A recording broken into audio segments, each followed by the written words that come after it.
Selamat datang kembali di channel TV Jadul. Berkat tanggapan positif dari para juragan sekalian terhadap film Ip Man 1, maka kali ini saya mau menceritakan film Ip Man 2. Di film ini kita akan mengetahui bagaimana kehidupan Ip Man pasca keluar dari Fosan dan pindah ke Hong Kong, serta bagaimana kerasnya hidup sebagai pendatang. Kira-kira bagaimana ya kisahnya? Simak video ini sampai habis, tapi sangat disarankan bagi Anda untuk menekan tombol subscribe dan aktifkan lonceng notifikasinya, agar Anda tak ketinggalan video terbaru dari saya. Baiklah, selamat menyaksikan. Mohon perhatian, pintu teater 1 susah dibuka.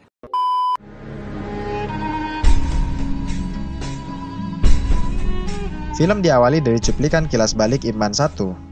Terlihat juga sahabat Ip Man, Kuan, yang ditembak kepalanya oleh tentara Jepang. Dan film pun dimulai. Kan meminjam tempat kosong pada seseorang agar dipakai Ip Man untuk mengajar Wing Chun. Hari ke-8 sudah Ip Man berada di tempat itu, tapi belum ada satupun murid yang mendaftar. Sore harinya, Ip Man pun pulang. Dia terkadang membantu istrinya yang sedang hamil untuk mengambil air. Hidup di Hong Kong sebagai pendatang, Ip Man sudah tak punya apa-apa lagi. Saat dia tengah memijat sang istri di kontrakannya yang sempit itu, pemilik rumah datang menagih. Mereka tak menemuinya, karena memang sedang mengalami kanker, alias kantong kering. Keesokan harinya, Ip Man membantu bibi tetangga menjemur cuciannya.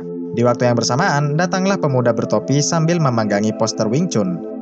Ip Man menyangka dia ingin mendaftar. Saat Ip Man menjelaskan apa itu Wing Chun, pemuda ini malah memotong dan menantangnya berduel. Dia akan membayar jika kalah. Ip Man tersenyum dan menyanggupinya. Dan uji coba pun dimulai. Ip Man meladeninya dengan tenang, sedangkan pukulan si pemuda tak satu pun yang kena. Lalu Ip Man mulai sedikit menyerang dan menjatuhkan pemuda itu. Selanjutnya, Ip Man menagih ongkos sekolahnya, tapi si pemuda malah kabur. Di sore harinya, pemuda ini datang lagi bersama 3 temannya untuk memukuli Ip Man. 3 temannya tak yakin bahwa Ip Man jago kungfu, bahkan untuk menyakiti lalat pun sepertinya tak mampu. Ip Man menyuruhnya pergi jika bukan untuk belajar kungfu, tapi mereka tetap ngotot dan perkelahian pun terjadi. Ip Man menghajar mereka, tapi masih batas wajar. Lalu, Ip Man pun berlalu pergi. Dan seketika itu juga, pemuda bertopi yang bernama Liang berlutut dan ingin berguru padanya. Saat Ip Man menoleh, tiba-tiba 3 orang tadi juga ikut berlutut dan ingin berguru. Ip Man hanya bisa tersenyum lepas sambil bilang, "Silahkan bayar SPP-nya dulu."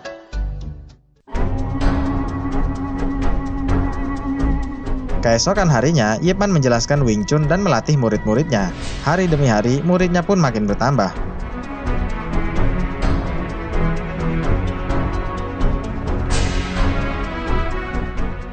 Suatu sore, Ip Man menagih uang SPP-nya. Para murid pun membayarnya, tapi Ip Man tak memaksa jika mereka sedang tak punya. Di malam harinya, Ip Man ingin membeli kue.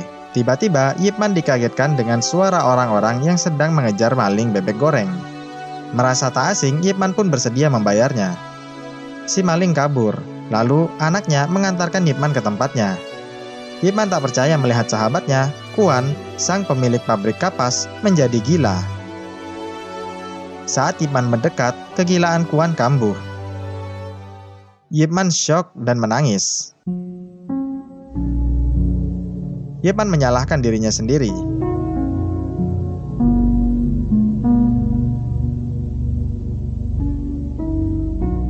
Chow anaknya bercerita bahwa ayahnya menjadi gila sejak Jepang menembak kepalanya. Chow bilang kadang memberinya makan, kadang juga tidak, karena Chow sendiri bekerja serabutan. Ip Man pun berjanji akan merawatnya sama-sama. Keesokan harinya, Ip Man memintakan untuk menerima Chow bekerja, dan Chow pun resmi menjadi pekerja di kantor media cetak. Suatu siang, saat Liang tengah menempel poster Wing Chun di dinding, sekelompok orang dari perguruan Hong datang memprovokasinya.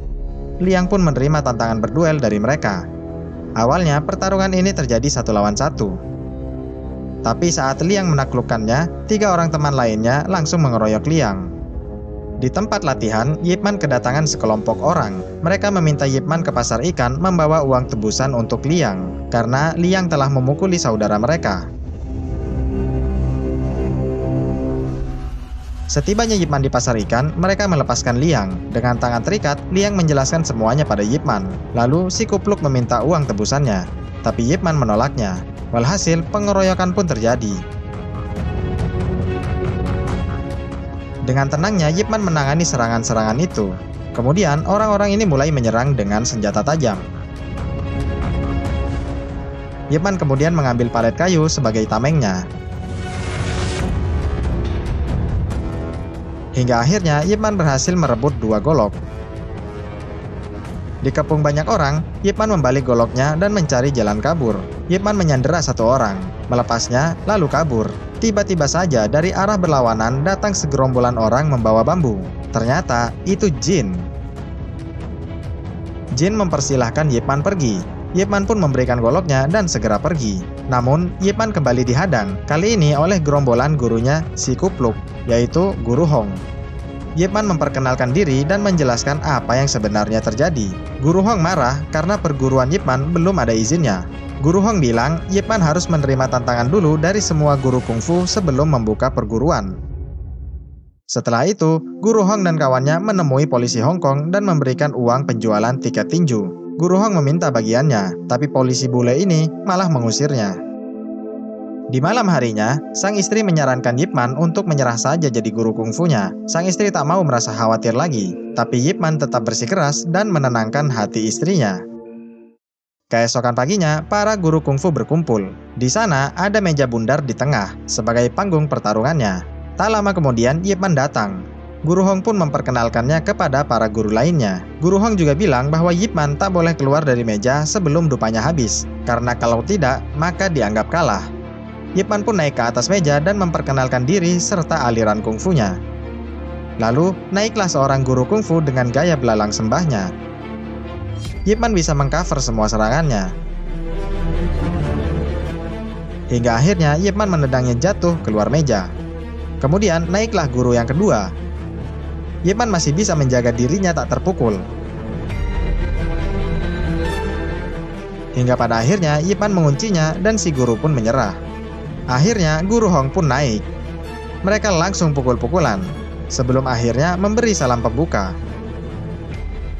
Pertarungan berjalan dengan sangat seru sampai-sampai para guru antusias menontonnya. Keduanya sama-sama punya tinjuan yang cepat. Pertarungan pun berakhir saat mejanya terbelah menjadi 2. Yip Man dan Guru Hong tetap berada di atas meja saat dupanya habis. Walhasil, Guru Yip pun diizinkan membuka perguruan. Tapi Guru Hong meminta agar Guru Yip membayar iuran bulanan padanya sebagaimana sekolah lainnya. Mendengar itu, Guru Yip menegaskan bahwa dia akan meladeni siapapun untuk bertarung, tapi dia tak sudi membayar sepeser pun demi keuntungan pribadinya. Dengan nada mengancam, Guru Hong pun mengingatkan Yip Man agar selalu berhati-hati. Lepas itu, Guru Hong meminum obat herbal. Rupanya dia punya asma. Keesokan harinya, ada orang-orang yang ingin belajar Wing Chun, tapi si Kupluk melarangnya. Mengetahui itu, Liang tak terima. Liang pun menjatuhkan Guci. Walhasil, tawuran pun terjadi.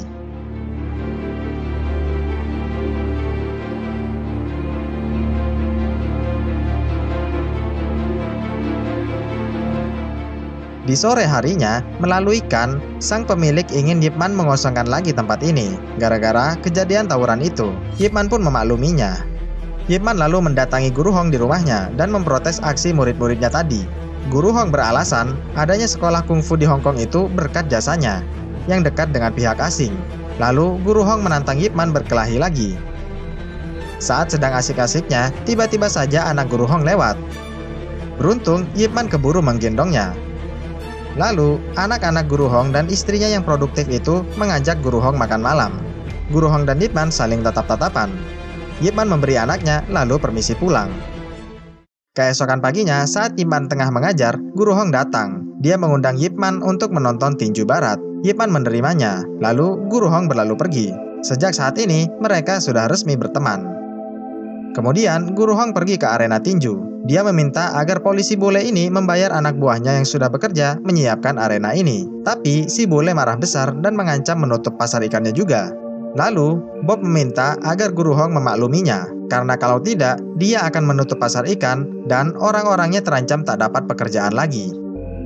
Di malam harinya, acara itu pun dihelat. Murid Guru Hong tampil sebagai pembuka.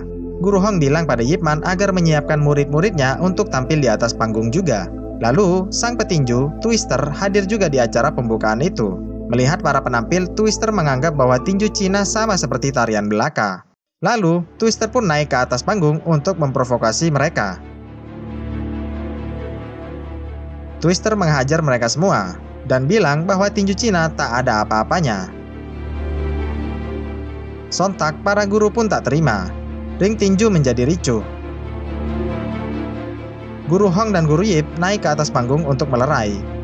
Yip Man bertahan saat ditinju Twister, lalu Guru Hong menghalaunya dan menendangnya.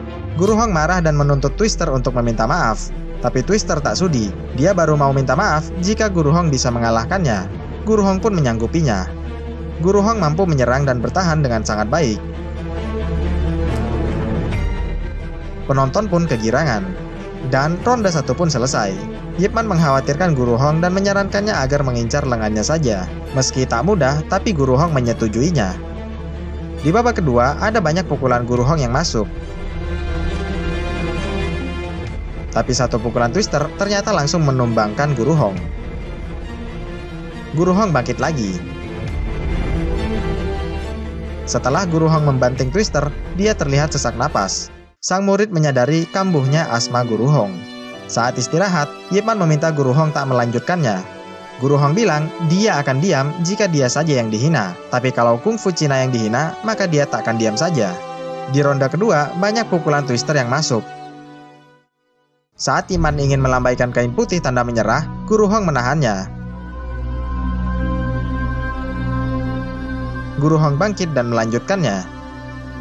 Tiba-tiba saja asmanya kambuh, dan tanpa ampun Twister menghajarnya.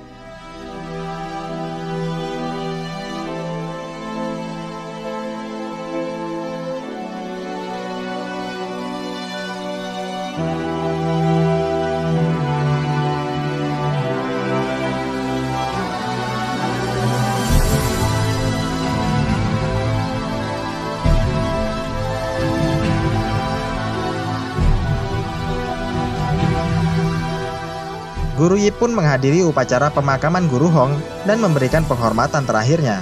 Sambil berkaca-kaca, Guru Yip bilang bahwa Guru Hong adalah guru kungfu yang paling dia hormati. Keesokan harinya, Twister dan kroninya melakukan konferensi pers. Mereka tak mau disebut membunuh. Kematian Guru Hong disebabkan karena dia memang lemah. Lalu, saat giliran Twister bicara, dia meremehkan tradisi Cina yang menyalakan dupa sebagai timer. Tiba-tiba saja, Yip Man datang ke sana. Yip Man bilang bahwa dupa itu juga berfungsi untuk berdoa. Dan Yip Man pun menantang duel Twister dengan jari telunjuknya yang tidak lurus itu. Keesokan harinya, istri dan anaknya mengungsi ke rumah tetangga dulu, agar Yip Man bisa berlatih Wing Chun dengan leluasa. Yip Man juga sempat memberi makan Kuan. Di hari-hari itu juga, istri Yip hendak melahirkan, tapi istri Yip tak mau mengganggu latihannya Yip Man. Akhirnya, hari itu pun datang juga. Semua orang menyimak laga akbar itu melalui saluran radio. Saat Twister datang, Yip Man langsung pergi ke tengah. Wasit menyuruhnya untuk tetap di pojok. Walhasil, penonton bule pun menertawakannya. Lalu, pertandingan pun dimulai. Di awal-awal, Guru Yip kewalahan dengan kecepatan dan powernya Twister. Guru Yip pun bahkan kena satu tinjuan dan jatuh. Semua orang mengkhawatirkannya. Tapi Guru Yip bangkit lagi. Kali ini, Guru Yip menyerang lebih dinamis. Guru Yip bahkan mampu menumbangkan Twister. Keadaan pun berbalik. Di ronde kedua, Guru Yip melancarkan pukulan seribunya ke berbagai titik. Pukulan Guru Yip banyak yang masuk di ronde ini. Saat bel sudah dibunyikan, Twister sengaja meninju Guru Yip hingga terkapar. Penonton pun marah. Melihat Twister yang kewalahan, penyelenggara pun berunding dengan para juri. Kemudian di ronde ketiga, wasit melarang Yip Man menendang. Kalau tidak bersedia, maka Twister dianggap menang. Yip Man pun menyanggupinya dan meneruskan pertandingan. Di ronde ini, Twister menghajar Yip Man habis-habisan hingga roboh. Lalu Yip Man tiba-tiba teringat apa yang dikatakan oleh Guru Hong. Yip Man pun bangkit lagi. Kali ini dia menarget lengannya, bukan kepalanya.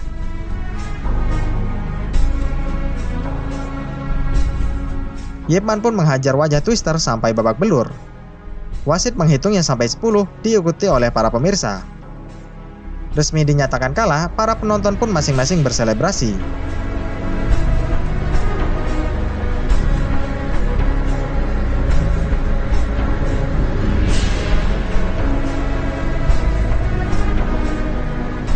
Yip Man diminta memberi sambutan. Yip Man bilang ini bukan tentang mana yang lebih hebat, kungfu Cina atau tinju barat, tapi ini soal menghargai. Di masa depan, jangan ada lagi yang merendahkan satu sama lainnya. Yip Man pun mendapat standing ovation dari para penonton bule. Usai bertanding, Yip Man bergegas menuju istri dan bayi barunya itu.